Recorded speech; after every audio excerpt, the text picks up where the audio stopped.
All right, ladies and gentlemen. So, as far as that goes, in my opinion, who are the most influential thinkers of the scientific revolution and the Enlightenment? Okay, that's a lot. Okay, so let's go ahead and start with the scientific revolution. And one thing that we want to know, let me go ahead and clear something up about the scientific revolution. There's the approach if you want to get a 3, there's the approach if you want to get a 5. There's, of course, that iconic showdown between Galileo and the church. Okay, and a lot of times people just think, okay, well, these scientists, they're challenging the church. Okay, but it goes a lot deeper than that. That really, if you want to have a complex understanding of this phenomenon that was the scientific revolution, that it's not just about the church. The church is guarding ancient knowledge. Okay, so what Galileo and Copernicus and others were really challenging was not so much the church as much as ancient authorities. And so your ancient authorities, as we start off, there are 3 of them that could come up. That could be useful for you. Now, most people get Aristotle and Ptolemy, or it's a written test, Ptolemy. So as far as that goes, most people are going to get those. A lot of people forget Galen, Galen. Now, Galen was a Roman physician who was really the most influential medical thinker all the way up to the scientific revolution. So it's really a willingness to challenge ancient authorities. So when Galileo climbed atop the Leaning Tower of Pisa and dropped a cannonball and a musket ball at the same time and showed that they fall at the same speed and that their acceleration picks up due to gravity, he was challenging Aristotle. Okay, Aristotle's viewpoint that, well, which seemed pretty logical, right? If I drop a cannonball and a sponge, the cannonball is going to land first and it's going to fall faster. But Galileo, through empirical methods, was to show that, what Aristotle said about physics, it's not quite up there, okay, that there are some other things about this. So with that, they're challenging those ancient authorities. Now, for remembering Galen, if you're a Star Wars fan, Galen Erso, the scientist who was working on the Death Star, that is the Paul Stewie. I see a Paul Stewie reference. I love that guy. All right. So as far as that goes, gosh, when I saw Paul Stewie, my whole brain just like, psh. All right. But as far as that goes, Galen Erso, the one who designed the Death Star. So remember, the reason they call him Galen, it's kind of like on Harry Potter. Most of those names have some kind of significance. So with that, just as far as that goes, just keep that in mind. And so I would say you start off with Copernicus and Galileo. Okay, so we're going to start off with Copernicus and Galileo. And of course, Copernicus was a priest, and he did all the mathematical calculations. Galileo, with his telescope, proved this stuff empirically. Now, one thing we want to know about Copernicus and Galileo is that they're not really trying to challenge the church. Okay, they're Catholics, they're devout Catholics. Copernicus was a priest. Galileo was a devout Catholic, and so we want to know that. So they're very influential as far as that goes. Now, another, of course, is Isaac Newton, who takes all of what they did and develops that into the law of universal gravitation.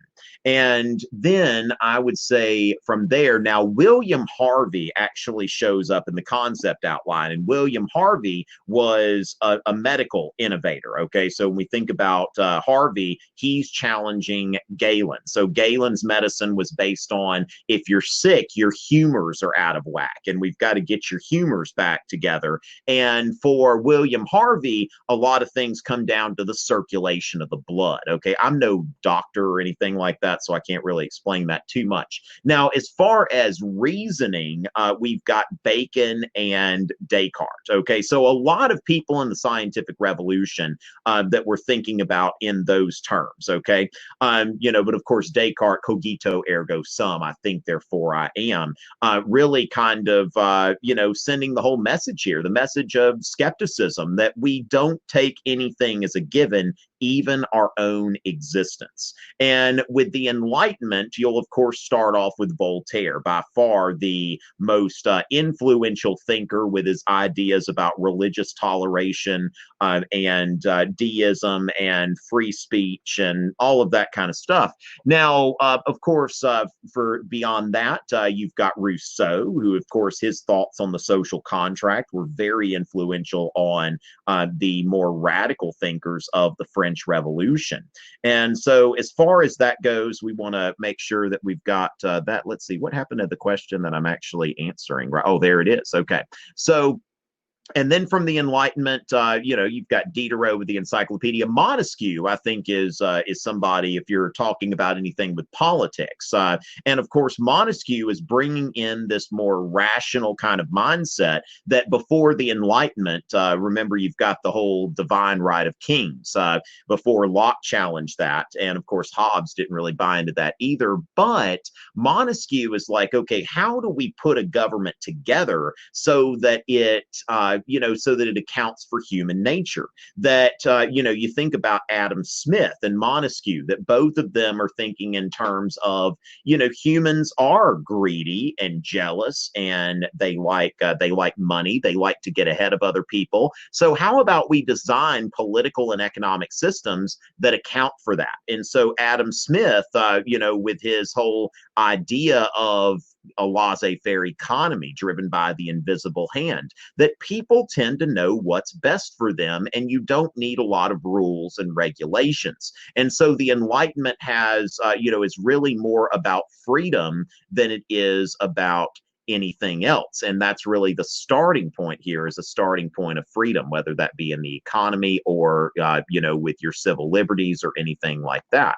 Okay, now as far as that goes, the AP Euro course, and this is a good question because it's a little bit hazy, because of course we've got our 1450 number, that the AP Euro course begins with the Renaissance, but at the same time we also have to have some context for the Middle Ages, because the printing press, like one of the things that students have to understand is the impact of the printing press. And to understand the impact of the printing press, then you've got to know what were things like before the printing press. What did the printing press change? And so as far as that goes, that's something that is important, as far as that goes. Now, also Petrarch. Petrarch lived in the previous century. And so, it starts in 1450 with a couple of caveats. Okay. So I'd think, if you think about Petrarch and the printing press, you got 3 P's there: Petrarch, printing press. And besides that, I don't think there's really much that students would need to know. For example, there's not going to be a question about the 100 Years' War. Okay, so even though a lot of times we'll discuss the 100 Years' War at the beginning of this class, you're not going to see the 100 Years' War on the AP European History exam. I would say 1450 with a couple of exceptions. Okay, so that would be mine. All right. So as far as that goes, let's see. We've got go on to the next question. Okay, and okay, Florin, what are we talking about here?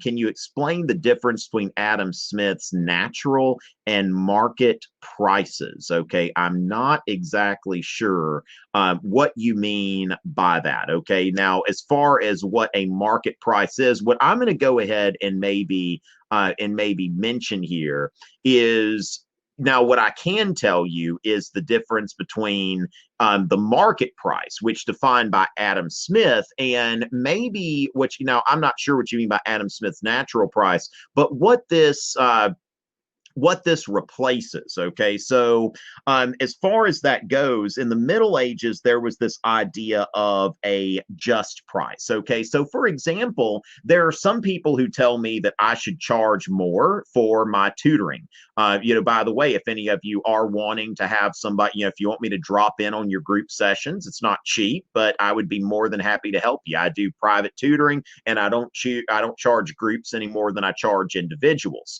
And so some people are like, you could probably get a little more for that tutoring. And I'm like, that may be clear, the market, but at the same time, I feel like I'm compensated well enough. At $60 an hour, I feel like that's a lot. Now, there are people who make more than that tutoring. So, from Adam Smith's perspective, it might be that if I charged $75 an hour, then maybe I'd get a few less clients. But if I could get, let's see, so yeah, basically, if I charged 75 an hour, then I would only need, see, I'm not very good at math, but I would only need about 3/4 as many clients to make the same amount of money. I'm rounding here, I'm estimating, so y'all don't check my math here. So if I charged more, now if I charged $150 an hour, that would be above the market price. People wouldn't pay that, okay? There would be very few people who would pay that, and I'd probably end up with less money. So the idea of a just price is thinking, and that's the Middle Ages, is thinking that, that's fair. Okay. I made some money and the other person didn't get ripped off and everybody was happy. But the market price doesn't really have, like, remember, the medieval economy is influenced somewhat by Christian principles, whereas Adam Smith is coming from a more secular Enlightenment approach that when it comes down to it, what is a fair price? Well, what are people willing to pay? And if we're talking about scarcity, that there's only so much of this that can go around, then, that as far as that goes, if there's only so much of that that can go around, then it needs to go to the people who are going to pay the most for it. This is one thing that, I've gotten in a lot of arguments with people about price gouging, which from the point of view of traditional economies, like medieval economies, price gouging, like if there were a hurricane and I got a whole bunch of bottled water and drove down to the side of the hurricane and I was selling water for $10 a gallon. Okay. Now the thing is, or like when they say, like when there's some kind of disaster and everybody's filling up their cars, the gas stations, there are laws keeping them from raising their prices above a certain point. But the thing is, if the gas stations were to make gas like $8 a gallon during an emergency, there would still be gas there. You notice how when the prices stay there, everybody goes and fills up their car. And, then if somebody doesn't have gas, they can't get it. Whereas, so that's where the Enlightenment is about a totally different take on morality, is that when it comes down to it, if I'm charging $8 a gallon during an emergency, well, at least people are coming in and they're taking what they need. And then if somebody else needs gas, it's going to be there for them instead of everybody just basically going in there, taking as much gas as they can and getting out of there. And then there's not anything left for anybody else. So it's different viewpoints about how to manage scarcity. Okay, how are we going to manage scarcity? So with that, that's the best I can do. I can do there. All right. So as far as that goes, I would. So Emily, I would definitely note that, Utopia is really best, like Thomas More's Utopia. I think definitely proto-socialist is something that I think would be an appropriate label for that. That he's really, of course, we want to know that that's influenced by Plato's Republic. But yeah, like Thomas More is proposing, or was he seriously proposing this, or is he just kind of, here we go, let me just give you an ideal here that I know that we'll never reach. But what he's doing here is he's proposing a society that is based on the group, and he believes that by doing what's best by the group, for the group, that individuals are better off. Which, of course, influences socialist thinking. In fact, Frederick Bastiat, a 19th century classical liberal, I disagree with his assessment on this, but he blamed classical studies for socialism. And I think what he's doing is he's emphasizing this more Northern Renaissance approach, that, something that is more, this Northern Renaissance sort of thing that is more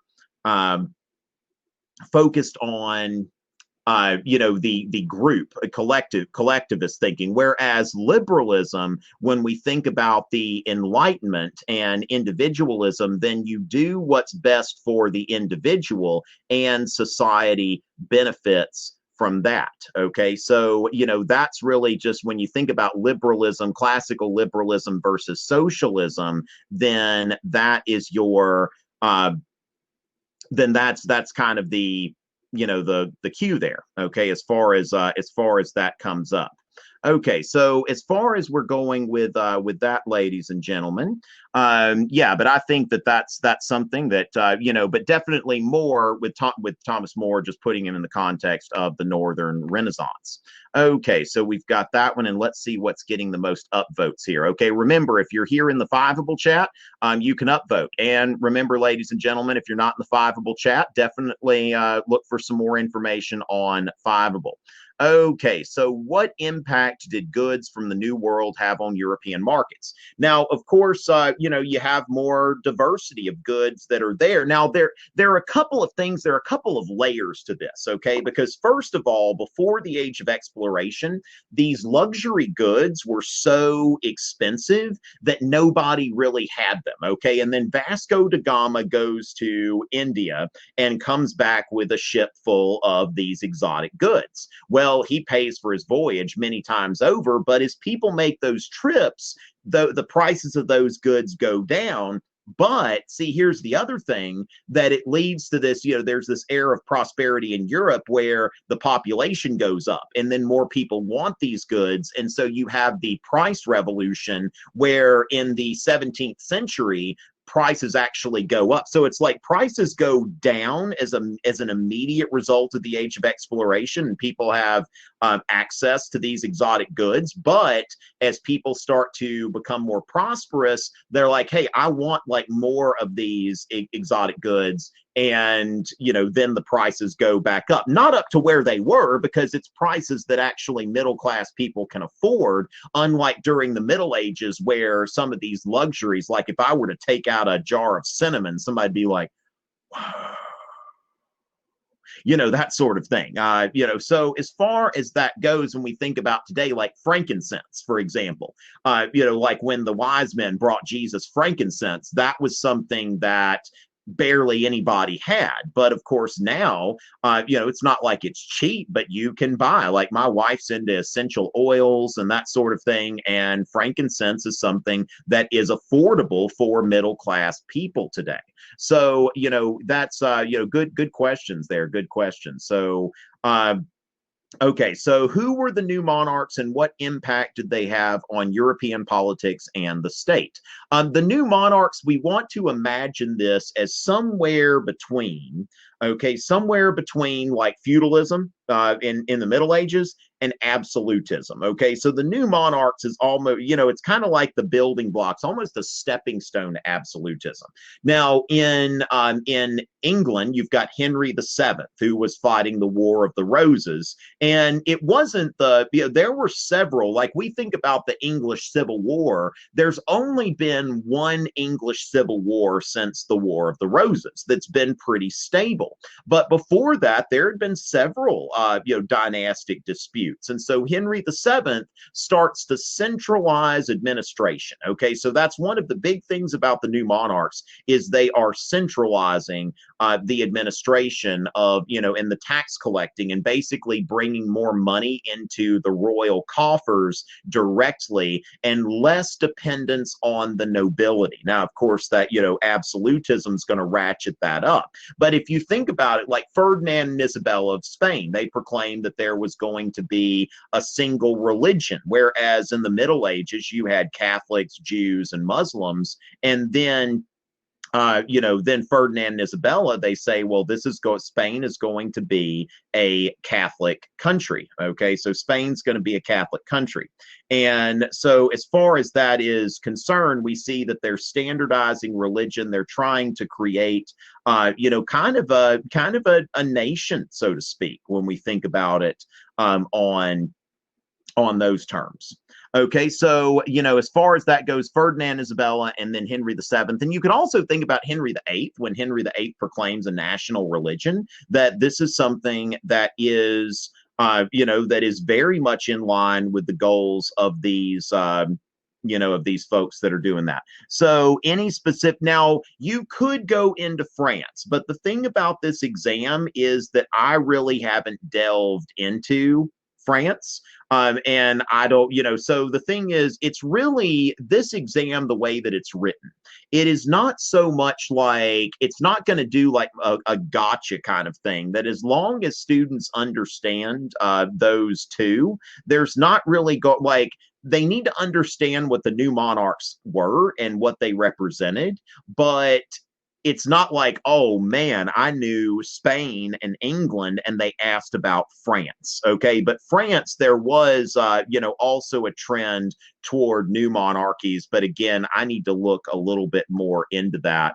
So, which is why I tend to lean on England and Spain for the most part.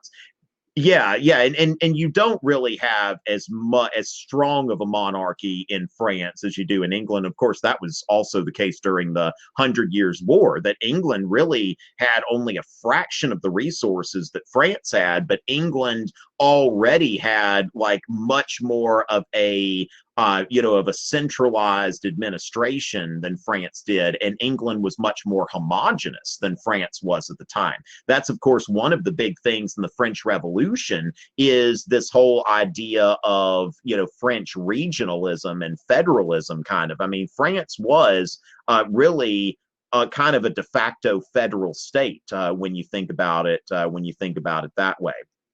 And so as far as that goes, we'll go ahead and go on to the next one. Okay, can I briefly explain? Okay, so Emily, as far as the Holy Roman Empire, which of course what Voltaire said was neither holy nor Roman nor an empire. Now I saw a pretty decent meme that somebody was like, "Oh, I inherited an empire," and then they find out, like, they're excited, and then they find out, like, "Oh, it was the Holy Roman Empire." And gosh, I wish I knew where that meme was. So as far as that goes,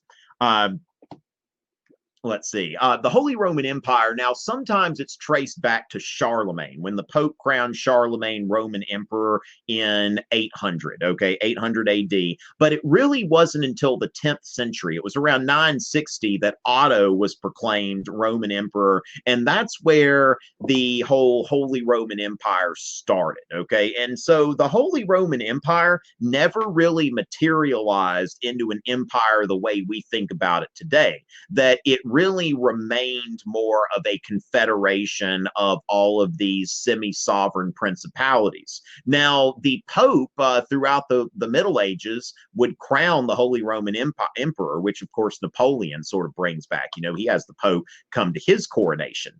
And of course, Napoleon also abolished the Holy Roman Empire. But the practice of the Pope, I was actually reading about this the other day and found it interesting. The practice of the Pope crowning the Holy Roman Emperor ended in the 16th century. Now, of course, we can put that with the Reformation. So when it came down to it, after the Protestant Reformation, a lot of the electors and princes of the Holy Roman Empire were Protestant. So the idea of the Pope crowning the Holy Roman Emperor, that wasn't really something that people were interested in. It didn't unite everyone. So Germany was really torn apart by the Reformation. And it's about, I was actually talking to my class about nationalism and Ficht. I don't know how to say his name. I'm not German. But he's talking about his address to the German nation, where he says that basically Germany has found itself, like various parts of Germany have found themselves aligned with France or with Sweden or with Austria. And Germany has never been able to become a nation. And so the Holy Roman Empire, its highest point would have been before the Reformation, certainly before the 30 Years' War. Okay, so 1648, the end of the so-called period one. This is the point where definitely the Holy Roman Empire sees no recovery, okay? That it drastically reduced the power of the Holy Roman Emperor. It took some territories out of the Holy Roman Empire, and it was never the same after that. And by the time Napoleon abolished it, it really wasn't anything of any real worth. Okay, and so what are the high points of the late Middle Ages that are necessary to understand the Renaissance? Now, what I would say here is understanding the Renaissance is just understanding that the late Middle Ages was pretty full of low points. Okay, so when it came down to it, the Renaissance historiography that we see there. So the Renaissance historiography is really like down on the Middle Ages. Okay, not a big fan of the Middle Ages when you look at this Renaissance historiography. And so it's focusing, and that's the thing, that the Middle Ages were not all bad, but they got bad. And so that's really, you think about, we remember the beginning and the end of everything. And so the Middle Ages began with the fall of the Roman Empire and with chaos, and ended with chaos with like the 30 Years War and famine and all of this other stuff. And so as far as that goes, I would say that it's really not necessary to know anything good about the Middle Ages in order to understand the Renaissance, because it was really kind of in a lot of cases, kind of an anti Middle Ages sort of mindset there. So as far as that's concerned, let's see, we're finished answering that one. And let's see. So, what Italian city-states are the most vital to understand? I would say during the Middle Ages, like Genoa and Florence and that sort of thing. But as far as that goes, let's see. So I would say Florence, of course, would have been the most important. Now, what's interesting about Florence is the power of Italy was largely maritime before the Renaissance, and Florence was not a port city. Okay, so Florence was not a port city, and that's something that during the Middle Ages, they were never that powerful. And then, they end up having the Medici Bank. And so Florence would be the most important one. And I would say that you probably don't necessarily need anything but Florence. I mean, of course, Rome is important as well. But as far as that goes, that's what I would say that Florence, and getting into other stuff, is really kind of extraneous. I can't think of where somebody would need. Now, if they were studying the Middle Ages, I think that Venice would be very important. But from there, I don't know where I would go from that. But I think Florence would be the most important, and I would focus on that as an illustrative example. What was the cause and effect of the War of the Spanish Succession? Okay, which, of course, one of the most popular moments in any of my videos is when I talk about Charles II of Spain and inbred level 5. I wish I had like a voice changer that I could do here. But inbred level 5. So Charles II of Spain died, and he left the throne to somebody from the Bourbon family, one of Louis XIV's relatives, which is what Louis XIV wanted. So the end result of the War of the Spanish Succession was that Louis was fighting this war to put a Bourbon monarch on the Spanish throne, because the Habsburgs, remember before that, you had the Austrian Habsburgs and the Spanish Habsburgs, here a Habsburg, there a Habsburg, everywhere a Habsburg. Okay, so they're all over the place. And then after the War of Spanish Succession, you have a Bourbon on the Spanish throne. Now, the thing is that Louis XIV was still thinking about things in terms of like dynastic wars. Okay, so when it comes down to it, the British were really the ones who were the most forward thinking, because the British were like, at the end of this, they're like, you know what, I'm okay with a Bourbon monarch. Now, remember that the French and Bourbon thrones, according to the Treaty of Utrecht, could not be combined, but the thing is, the British, they're more concerned about naval power. So they said, you know what, we'll take Gibraltar.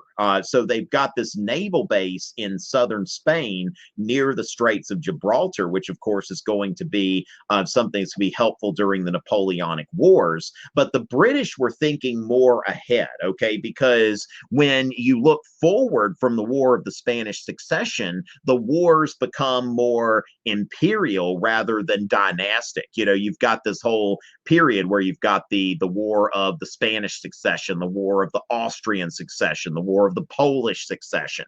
And so it's like, who's going to be the king of this country? Whereas Britain is already thinking like, we want to be a powerful nation. We want to be a naval power. So I would say with that, you know, the settlement of course, Louis XIV's wars are over, and we won't hear from France again for at least a little while. You know, about what you get about a 60, 70-year break from France. But the War of the Spanish Succession, I think that you're setting up, you know, British naval power to a whole new level, which is very important. And so, as far as that goes, the political consequences of the English Glorious Revolution and the French Revolution. Now, that's a big one, Amber. But the Glorious Revolution, of course, you know, it's really, when we compare these things, the Glorious Revolution really just changed the balance of power between institutions that already existed. Now, this brings you into this brings you into the, is this one of your students, Emily, that's asking this question? All right. So as far as that goes, that the Glorious Revolution changed the balance of power between institutions that already existed. So what you see going on during the Stuart dynasty is this conflict between the crown and parliament. Now, parliament had existed ever since the Middle Ages. Remember the Magna Carta, which is before 1450, but still worth noting that this principle of taxation by consent. And so essentially, which I haven't fed, did Theresa May survive the no confidence vote? You know, we were looking at that earlier today.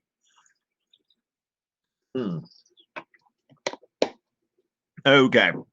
So it looks like, she did survive the no confidence vote. I wish they would have gotten rid of her. That's just me. But okay, so 200 to 117. So about a third of her party voted against her. And she claims that she's not going to stand for election as the leader in 2022. I mean, the Brexit plan that she put forward, it's like, I mean, either she's grossly incompetent putting forward something that her, you know, that her Democratic Unionist Party colleagues would not vote for, or she just doesn't want it to work. I mean, it's just, it's like if she were trying to sabotage it, she couldn't do any better than she's done. I mean, it's like, you think about it, if something's going to affect Northern Ireland and your government is propped up by the Democratic Unionist Party and it needs those votes, then you go talk to the Democratic Unionist Party before you negotiate a deal. I don't know. I mean, it's just, I mean, the ineptitude is just really getting to me.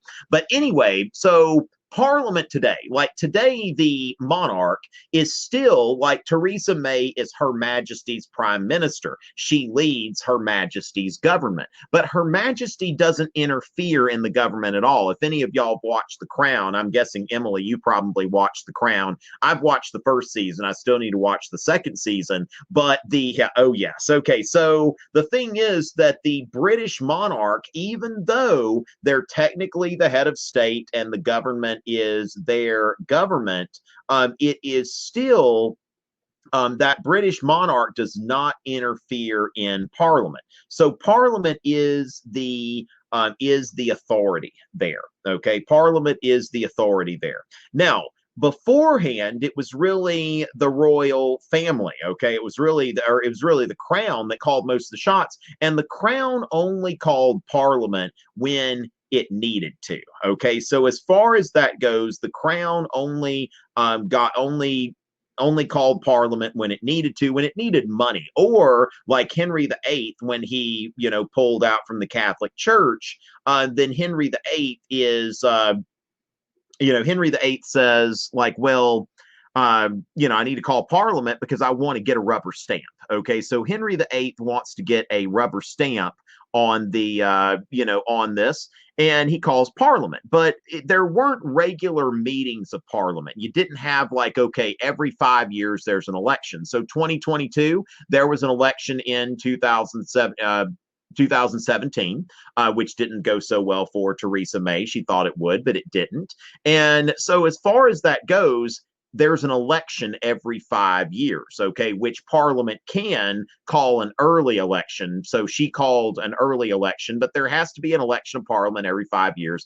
Parliament meets frequently on its own terms. Now, of course, they still go through the they still kind of go through the motions, here that technically, when Parliament's going to be dissolved before an election, the Prime Minister goes to Buckingham Palace and gets the Queen to formally dissolve Parliament. Now, so before the Stuarts, you have Parliament as they meet whenever the monarch says, and then they go home and they do something, whether the monarch needs money or whatever. So it's between 1603 and 1688 where you've got the Stuarts, where who's in charge here, okay? And you've got this tension between the crown and Parliament.